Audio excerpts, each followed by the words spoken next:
అందరికీ నమస్కారం. 10వ తరగతి తెలుగు పరిమళం 8వ పాఠం జీవని. 8వ పాఠం జీవని. దీనిని రచించిన వారు doctor V Chandrashekar Rao. Doctor V Chandrashekar Rao. మన పాఠ్యపుస్తకంలో చదవండి, ఆలోచించి చెప్పండి అనే అంశం ఉంది కదా. అది 2021వ సంవత్సరం టోక్యో పారా ఒలింపిక్ 50 మీటర్ల షూటింగ్ క్రీడా పోటీ ఫైనల్ జరుగుతోంది. జనంతో కిక్కిరిసిన స్టేడియంలోకి చక్రాల కుర్చీపై ఓ మహిళ తొనకని ఆత్మస్థైర్యంతో ప్రవేశించింది. ఆ పోటీలో కాంస్య పతకాన్ని కైవసం చేసుకుంది. అప్పటికే 10 మీటర్ల ఎయిర్ రైఫిల్లో బంగారు పతకాన్ని సాధించింది. ఆ మహిళే అవని లేఖరా. ఒకే పారా ఒలింపిక్స్లో 2 పతకాలను భారతదేశానికి అందించిన ఏకైక మహిళ ఆమె. తన 11 సంవత్సరాల వయస్సులో జరిగిన కారు ప్రమాదంలో 2 కాళ్ళు కోల్పోయి అంగవైకల్యం పొందిన అధైర్యపడలేదు. తన చదువును కొనసాగిస్తూనే తల్లిదండ్రుల ప్రోత్సాహంతో తనకిష్టమైన షూటింగ్ అకాడమీలో చేరి శిక్షణ పొందింది.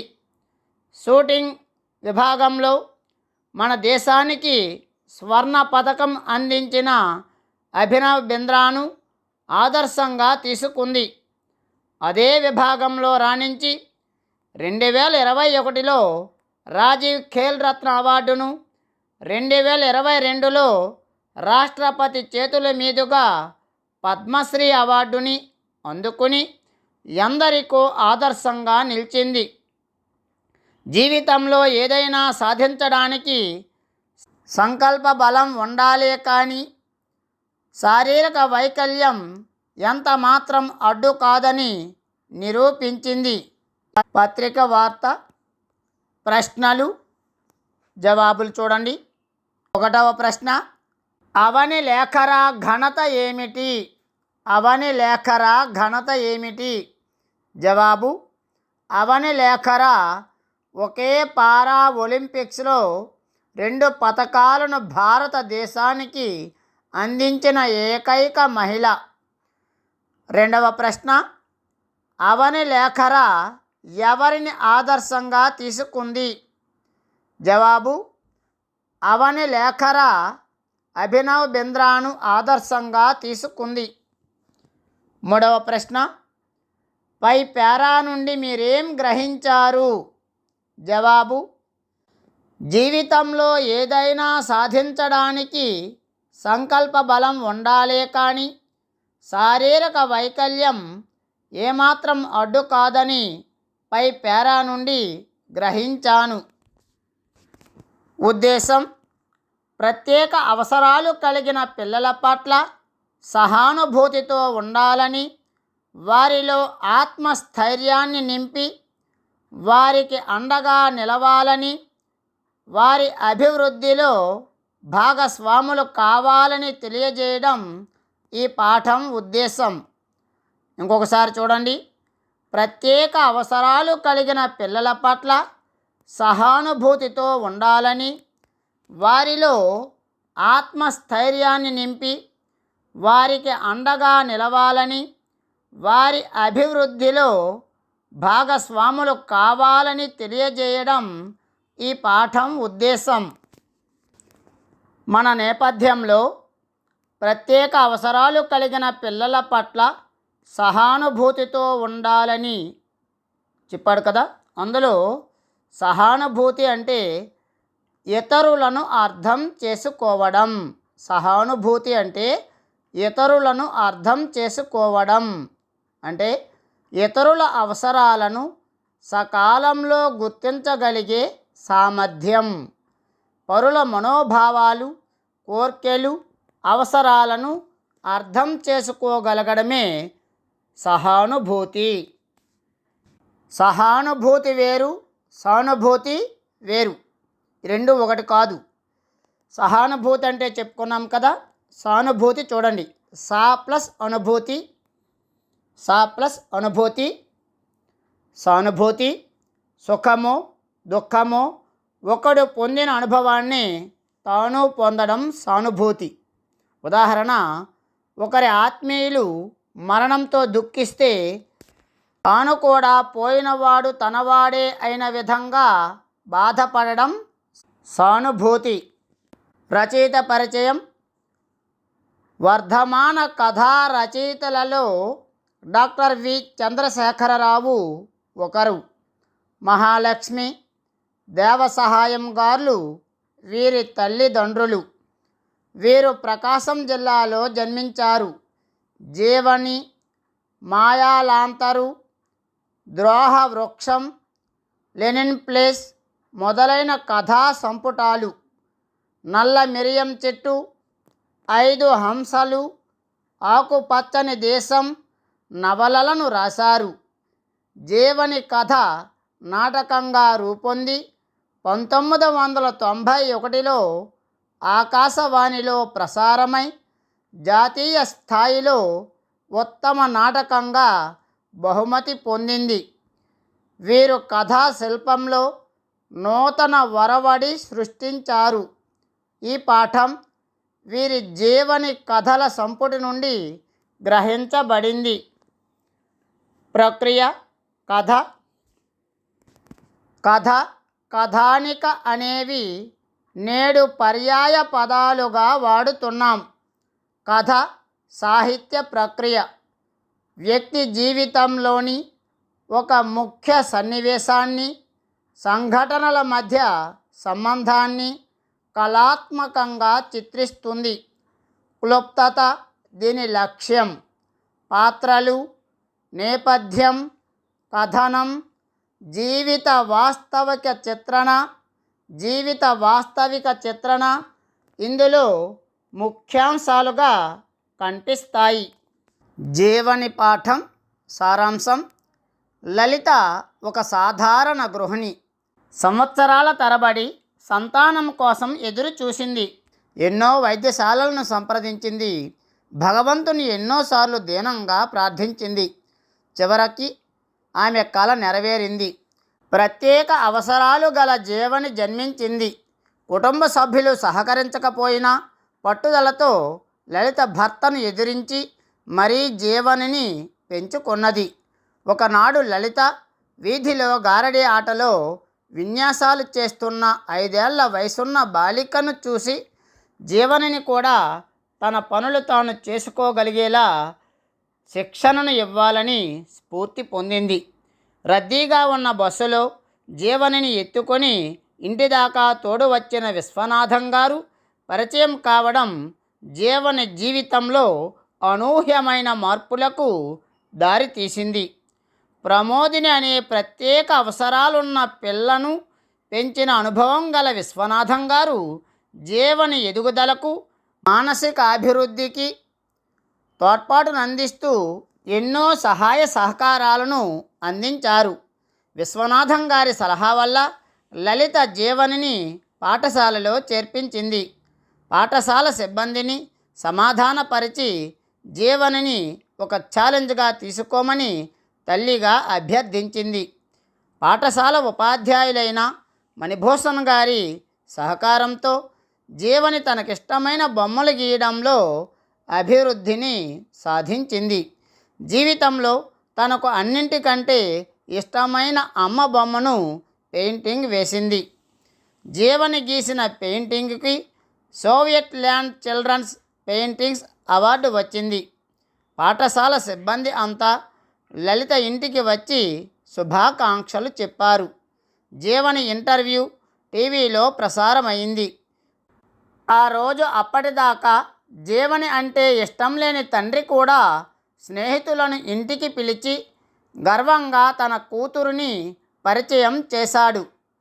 ఇల్లంతా సందడి వాతావరణం మధ్య వేడుక జరిగింది. ఇదండి జీవని పాఠం సారాంశం. పాఠం నేను చదువుతాను, వేలు దగ్గర పెట్టి అనుసరించండి. ఆ తరువాత దానిలో ఉన్న ముఖ్యమైన పదాలకు అర్థాలు, విషయాల్ని చెప్పుకుందాం. నా స్వప్న ప్రపంచం మీద ఇంత నిర్లజ్జగా దాడి చేయడానికి వీళ్ళకేం అధికారం ఉంది?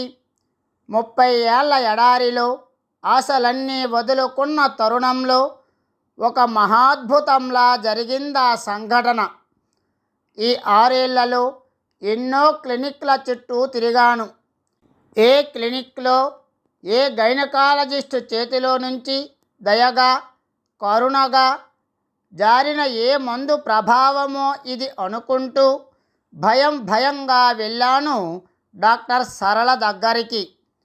ఆమె నన్ను పరీక్ష చేస్తున్నప్పుడు, ఈ ఒక్క కలను సఫలం చెయ్యి తండ్రి, ఈ దీనురాలి ఈ చిన్ని కోర్కెను తీర్చుదేవా అంటూ దేవుణ్ణి దీనంగా వేడుకున్నాను. ఆశ నిరాశల మధ్య ఎండుటాకులా కంపించిపోయానా 10 నిమిషాలు. ఎండుటాకులా కంపించిపోయానా 10 నిమిషాలు. కంగ్రాట్స్ లలిత అన్న మాటలు మృదు మధురంగా వినిపించాయి. ఆవిడ చేతుల్ని పట్టుకొని thank you doctor, thank you అంటూ ఆనందంతో పెద్దగా ఏడ్చిన సంగతి. డోంట్ బీ ఎమోషనల్ అంటూనే ఆవిడ నా ఆనందంలో పాలు పంచుకోవడం. ఇదంతా జరిగి ఇంకా 3 నెలలు కూడా కాలేదు. ఇంతలోనే పిడుగుపాటు లాంటి నిర్ణయం. సారీ మిసెస్ లలిత, మీకు ఈ విషయం ఎలా చెప్పాలో తెలియడం లేదు. ఆలస్యంగా గర్భవతులయ్యే స్త్రీలలో చాలా అరుదుగా జరుగుతుందిలా.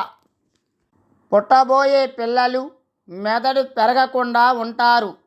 వికృతమైన రూపురేఖలు, ఒక్కోసారి ముఖ్య అవయవాలు లోపంతో పుట్టడం జరుగుతుందన్నారు డాక్టర్లు. ఎంత నిర్దయ! అమృత భాండాన్ని చేతిలో పెట్టినట్లే పెట్టి అంతలోనే వెనక్కు లాక్కోవడం అంటే ఇదేనేమో. బిడ్డలు లేకపోవడం కంటే ఎవరో ఒకరు అనే నిర్ణయానికి వచ్చాను. దీనిలో కొన్ని ముఖ్యమైన పదాలకు అర్థాలు చూడండి. నా స్వప్న. స్వప్నము అంటే కళ. స్వప్నము అంటే కళ. ప్రపంచము అంటే లోకం, జగత్తు. ప్రపంచం అంటే లోకం, జగత్తు. ఇంత నిర్లజ్జగా అని ఉంది కదా. నిర్లజ్జగా అంటే సిగ్గు లేనిది. నిర్లజ్జ అంటే సిగ్గు లేనిది. ఎంత నిర్దయ. నిర్దయ అంటే దయలేని లేదా జాలి లేని. దయ వ్యతిరేక పదం నిర్దయ. నిర్దయ అంటే దయలేని లేదా జాలి లేని. స్వప్న ప్రపంచం అంటే కలల ప్రపంచం. మహాద్భుతం, మహా ప్లస్ అద్భుతం, సవర్ణ దీర్ఘ సంధి. అంటే ఈ పేరాలో లలిత జీవనికి జన్మనిస్తుంది. ఆ జన్మనిచ్చినప్పటి నుండి, గర్భములో నుండి బయట ప్రపంచానికి వచ్చినప్పటి నుండి అనేక ఆటుపోట్లకు గురైన స్త్రీ లలిత. ఆ తరువాత పేరా చూడండి. కాలం గడిచింది, నెలలు నిండాయి. లేబర్ రూమ్ నుంచి స్ట్రెచర్ సాయంతో వార్డుకు తరలిస్తున్నారు నన్ను. ఉదయం 9 గంటల సమయం అది. వెచ్చని సూర్యకిరణం జాలిగా చెంపల్ని నిమురుతోంది. ప్రసవ యాతన ముగిసి వార్డులో చేర్చిన 10 నిమిషాలకు బిడ్డను తెచ్చి పక్కనే పడుకోబెట్టారు. నా ప్రక్కన మరొక ప్రాణి. ఈ ప్రపంచంలోకి వచ్చి ఇంకా 10 నిమిషాలు కూడా కాలేదు. బిడ్డ స్పర్శ వెచ్చగా శరీరానికి తగులుతూ ఉంటే తగిలినంత మేర శరీరం వీణలా మారి రాగలీనమవుతుంది. పుట్టిన బిడ్డ గురించి డాక్టర్ నా చెవి దగ్గర గుసగుసలాడింది. స్వర్గలోకం నుండి నా ద్వారా భూమి మీదికి షికారుకు వచ్చిన దేవదూత ఆడ అయితేనేం, మగ అయితేనేం, ఆడ అయితేనేం, మగ అయితేనేం బిడ్డను దగ్గరకు జరుపుకొని తల పైకెత్తి దాని ముఖంలోకి చూశాను. నిద్ర నటిస్తుంది. కనురెప్పల తలుపుల చాటున ఏ తీయని కలలు దాగున్నాయో. 2 గంటల తరువాత కొద్దిగా పాలు త్రాగించగలిగాను. ఆ పాప మొదటి ఆకలి తీర్చాను. అత్త, ఆడబిడ్డ, భర్త ఇలా కుటుంబమంతా ఉన్నా ఎవరూ మమ్మల్ని పట్టించుకోలేదు. అందరూ ఉన్నా నేను ఒంటరినే అని అనిపించింది ఆ సమయాన.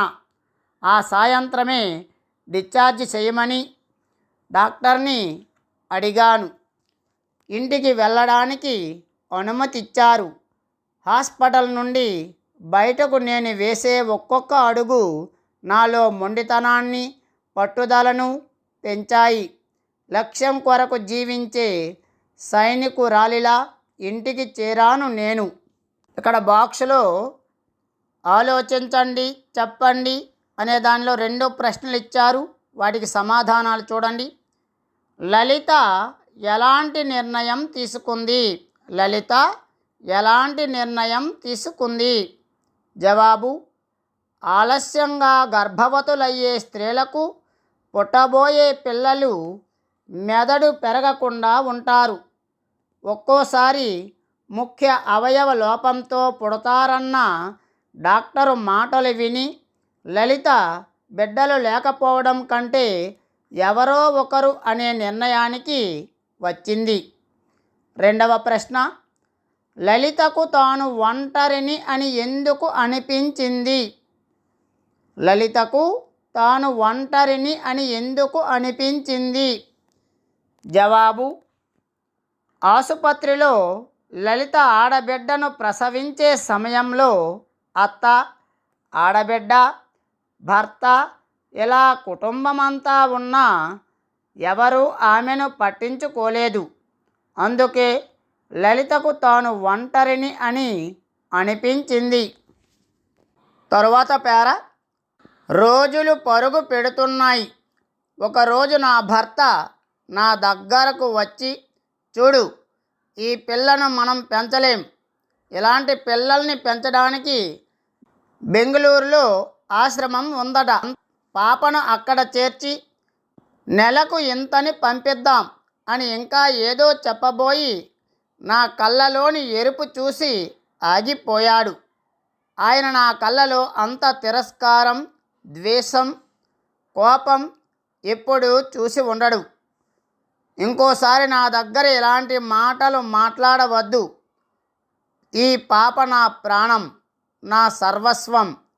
ఇది నా దగ్గరే, నాతోనే ఉంటుంది. నా సర్వశక్తుల్ని ధారబోసి దీన్ని పెంచుకుంటాను అంటూ నాలో ఏదో శక్తి ఆవహించిన దానిలా మాట్లాడాను. ఆ తరువాత ఆయన ఆ ప్రసక్తే తేలేదు. కానీ పాప దగ్గరకు రావడమే మానేశాడు. మిగిలిన పాఠం తరువాత తరగతిలో చెప్పుకుందాం. ఈ వీడియో మీకు నచ్చినట్లయితే లైక్ చేయండి, షేర్ చేయండి, సబ్స్క్రైబ్ చేయడం మాత్రం మర్చిపోవద్దు. పక్కనే ఉన్న గంట సింబల్ని నొక్కండి. ధన్యవాదములు.